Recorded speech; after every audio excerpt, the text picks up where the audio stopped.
Hey everyone, Mherex here, bringing you another video. This one I'm going to be taking a look at both of the zombie prize walls, kind of giving you my thoughts on those, breakdown, etc., whatever you want to call it, on the zombie prize walls.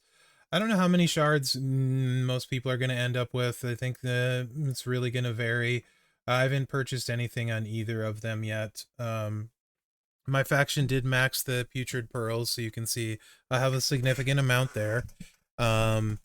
And I'm at 32k compass ones. So I'm gonna assume like most people are probably in the halfway range on both of these, or maybe not most, but a decent amount of you. That 15k range to 20k on this one, and maybe that 500 to 800 range on this one, right?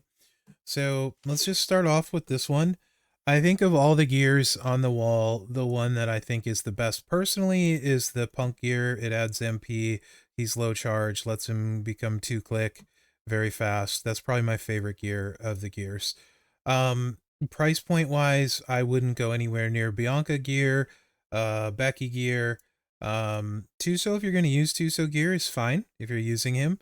Ray isn't as good as other powerhouses these days. So I probably would avoid his gear as well if you're in that 30k range, you know? So the Cody gear at 20 is pretty good if you're using Zombie Cody as your best powerhouse. It gives you the option to use the middle lane in feud, and for those that don't know what middle lane is, it means +1 any color MP bonus, and you can use 3 moves, now have to use a sub and win turn 1 and hit very, very hard, right? Sammy is still a super good striker, very strong gear, so I really like this for the price. Like I said, stay away from the Bianca gear, it'll just disappoint you. It looks great, it's not. Brett gear is okay if you're Brett Mark and you want to run the black set, you know what I mean? You can do that if that's your vibe. Becky, there's so many better lady acrobats. I cannot get behind 40k for this gear at all.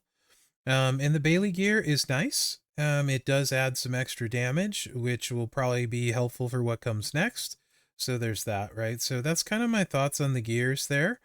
If Cody is your go-to powerhouse, then yeah, that's a pretty good idea. But that also gets you into the plate territory. And there's a lot of different plates here. We'll kind of talk about them a little bit, right?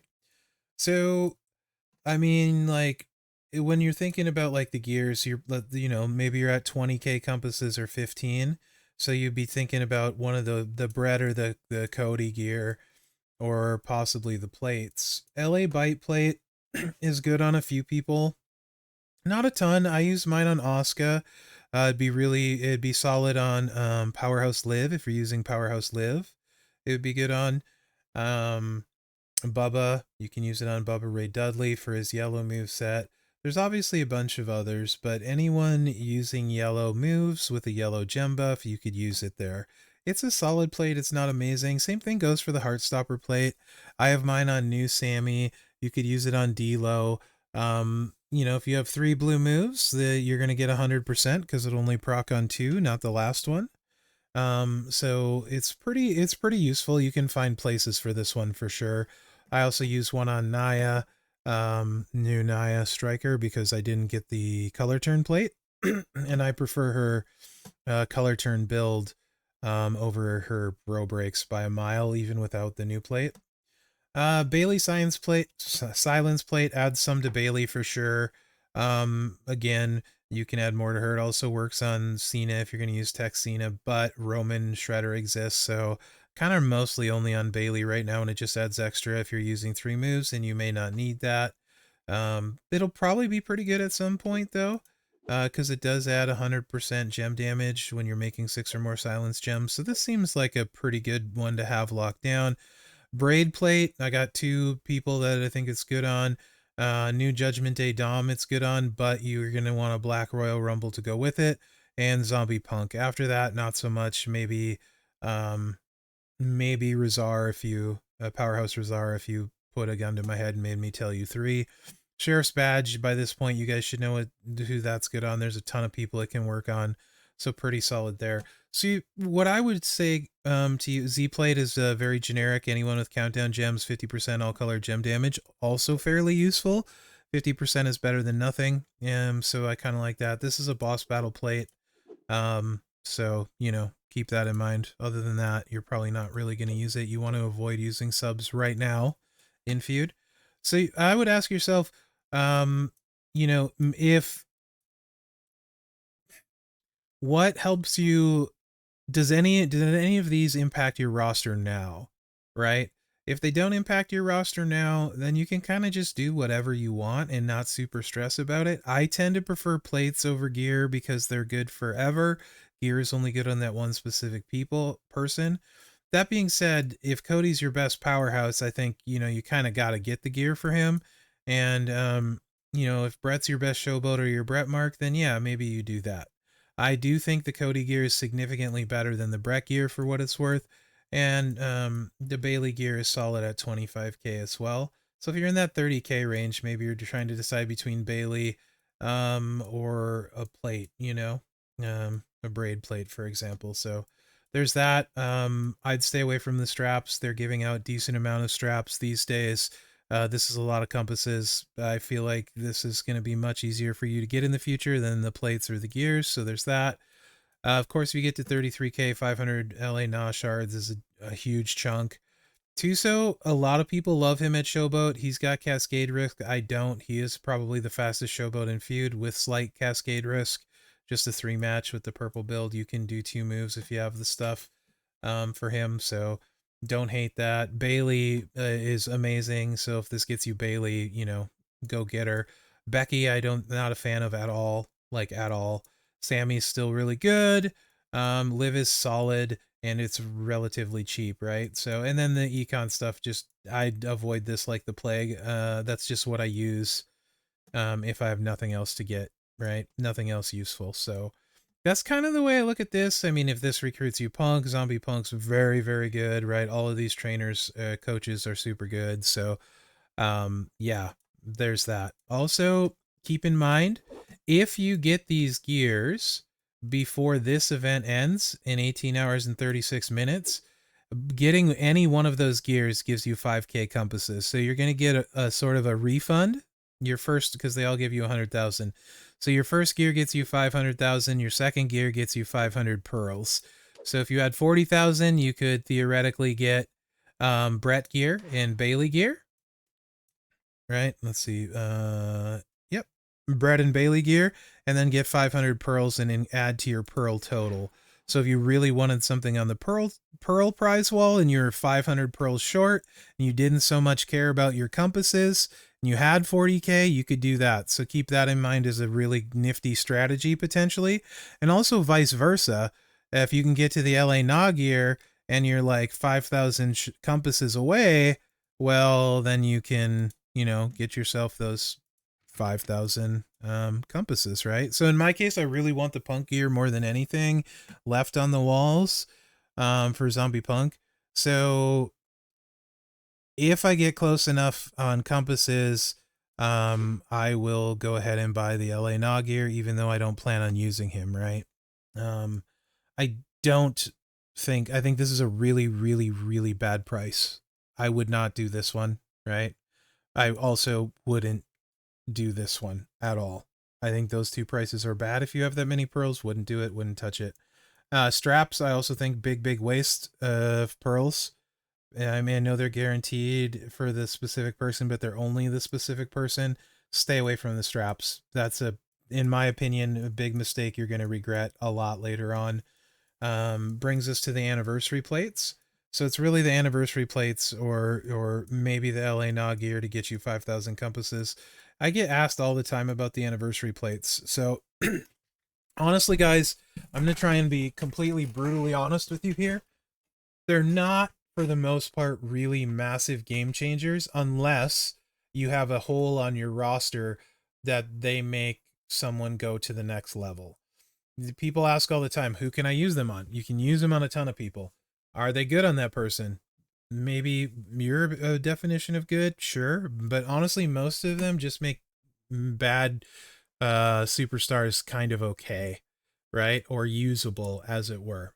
The one that by far has the most landing plates is it's a trap plate. That being said, if I put this on any character on my roster, it's very unlikely I would ever use them.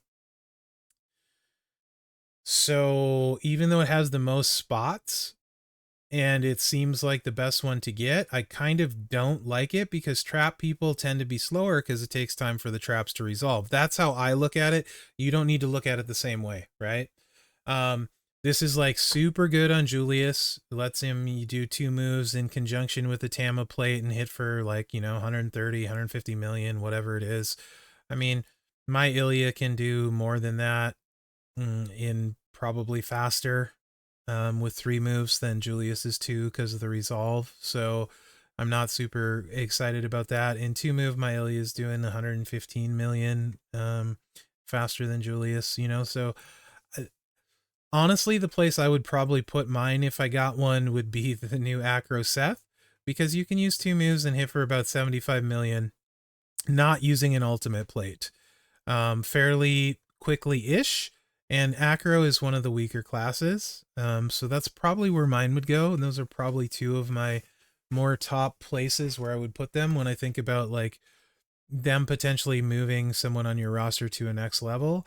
There's a few other people, like if you lack really strong lady tricksters, this is pretty good on Dakota. It sort of replaces the drip plate, although not as well.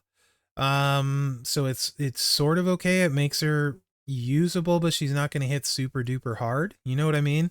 So there are you can put it on Zombie Steamboat, for example, do over 100 million, but it's a lot of clicking, a lot of moves. You know what I mean? But if you're really stuck at Trickster and you don't have anyone good or fast, but then again, I would just use Woods, Donatello instead. Donatello, without anything rare, without any plate, can hit for almost 100 million. So that's how I feel about this plate. Bloodsucker plate right now literally has 1 spot, and that's Striker Austin 316. It is really fun there. Striker is a loaded class, doesn't put him into a top 5 striker, but I kind of want to get this just to run Striker Austin because it would be entertaining for me, and I also like leeches, but it's really not a great plate. Blasting off again plate is really, really not good. Titan plate is better in almost every scenario. It's maybe a little bit better on Powerhouse Cody than a Titan. I certainly wouldn't use that to buy this on the Prizewall at all. And it's very likely to not be good because blast gems blow up the multiplies around them. So you're probably not going to be able to target specific colors with this, right? So for that reason, somebody would need like rainbow color gem damage, all color gem damage, whereas like Powerhouse Austin has red. But if it had rainbow percentage buff and then you blew up the multiplies, then it might be good, right? Chemical X, 2 great spots, same as the braid. It's great on Judgment Day Dom, and it's great on Zombie Punk. I don't know that, I mean, people will say Warrior, but like, holy crap, guys, no one's got that kind of time, right? So yeah. Starcrossed is Turtle Ray all the way. You don't need a gem chucker on Turtle Ray with this, so you can drop a gem chucker, hit for over 100 million on Turtle Ray using 2 moves, save you a bunch of time. Love it on Turtle Ray. That actually can transform a lot of people's powerhouses, and this 800 range is closer to where more people will be having. So if you don't have a great powerhouse necessarily, or a super fast one, and you have Turtle Ray, you like Turtle Ray, this is a big upgrade for him. You can also use this on Powerhouse Braun Strowman and use the 2 moves as well. Those are probably my top 2 spots for that. Death Row Plate is it's better than a JD Drip on NWO Macho. JD Drip gives you 7 and 7. This gives you 8 and 8. So you're getting an extra multiply gem, and which is technically 8 extra gems, and then 1 more on the other 7. So it's like 15 extra gems over the JD Drip, which is something. Other than that, not really any super game-changing spots for it. Maybe on Powerhouse Nikki, Cross Abby the Witch, and maybe on Howdy, depending how you're running him. Not this one doesn't really excite me in a lot of spots right now. Botch slapped is not good on anyone unless it's an accident, probably. So generally, destroying botch gems completely defeats the purpose of it. Best case scenario, you get someone like Rock, NOD Rock, where he makes a bunch of botches off his sub, and then you convert them, the botches, into a colored gem. However, on all of the convert moves, you don't catch the multiplies. You really need something to override it, blow up the board, and botch people generally don't do that. The one exception is Striker Naomi. This is amazing on Striker Naomi. You need Roxanne. You're going to want Roxanne, 17K Santa, and George Steele. And then you can throw this on Striker Naomi, and you're going to hit for over 100 million with those 3 moves. It's pretty much bad on everyone else, very likely to stay bad. Okay? Because of the way botches work. Unless they specifically make someone with this plate in mind, which they very well could now since it's in the game. Total Silence right now, I actually don't like it on anyone. You can see videos of people it's on that it works on, but there's no one that it's worth putting on. You're going to need a Royal Rumble plate in conjunction with it. And then at that point, it's just, why are we doing this? Like I said, it doesn't bring anyone to like that best character on your roster. And really, when you're making Prizewall decisions, you want to try and make, like, is this going to make somebody the best in class? You know what I mean? That's how I look at Prizewalls. Does anything on this Prizewall make somebody my best in that class? No? Okay. Does anything make somebody my second best in that class? Yes? Okay, then I'll grab that. Also trying to think about long-term ramifications and things like that. Just generally thinking about it, X breaks blow up the board, cross breaks blow up the board. Those should theoretically be strong. Blast gems, like I said, if they make a rainbow one, will be very strong, potentially. But generally, the Titan plate kind of outdoes this because it adds so much gem percentage to all colors that if it is rainbow, you know what I mean? It just doesn't really make up for the Titan necessarily. So whereas these 2 plates, this is only competing with a braid plate, which isn't on the same level as a Titan, and this isn't competing with anything.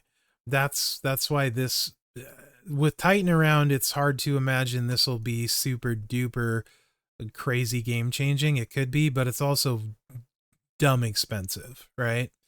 So that's kind of how I feel about the plates. Hopefully that makes sense. Like I said, straps, 1 character only. I really don't like these. I think it's terrible value. I'd avoid it like the plague. Liv is certainly not worth this, and Tuso isn't worth this. And honestly, Zombie LA Knight, he doesn't even make top 3 Trickster on my roster, and I don't think every Trickster. So I don't think he even probably makes top 5? 4? Maybe he makes 4. So I'm not crazy about this gear, but if it puts you in compass range, then it makes sense. So if I end up 5,000 shards or 5,000 compasses away from Punk, I will absolutely get that. Otherwise, you know, I could get 500 more pearls and get to 1900 and get a couple plates potentially. So that's my thoughts on the Prizewall. You guys can agree or disagree. It's okay. That's just how I look at it. When you're doing these and picking these, try and think about what makes your best in class better, because I don't know your rosters, guys, right? So I'm just kind of giving generic advice, trying to explain my thought process, and hopefully that helps you. So let me know what you think in the comments. I hope you found this helpful, and remember to like, subscribe, and share, because that really helps me out. Other than that, guys, thanks for watching. Good luck out there. Hey, it's been a minute since I've done a Prizewall video. Hope this was okay, guys.